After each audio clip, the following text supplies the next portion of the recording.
On the count of three, we say imua, imua, imua. 1, 2, 3. Imua, imua, imua!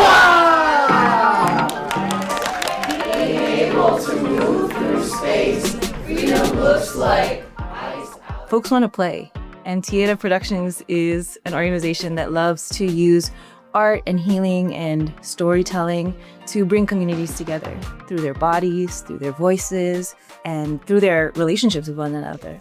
TeAda, as in theater. Yes! How do you apply these skills, these practices of the theater in life? So everyone stand up, we're gonna go on. TeAda Productions has been around for 29 years. We're based in Los Angeles, rooted in stories of refugees, immigrants, and Indigenous communities. Stories are theater. It transforms people, it connects people. With the University of Michigan and the students here, it has been amazing to really kind of come together and connect with each other.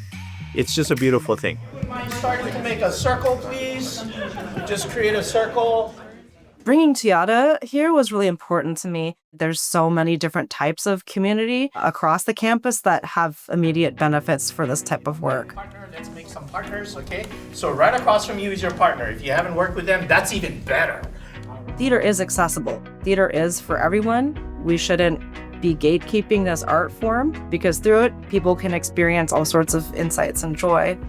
Our activities are meant to be inclusive of every single person, gently opening up, grounding, and giving everybody the opportunity to share. They want to get closer. They want more moments to engage and to play with one another.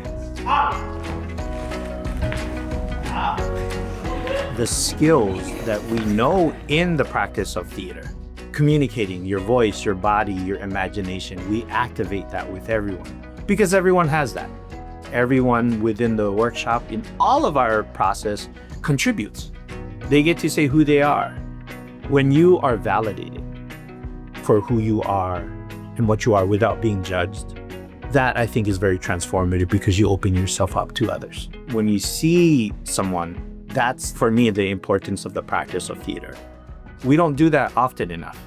Where do we find time to stop and just be with each other?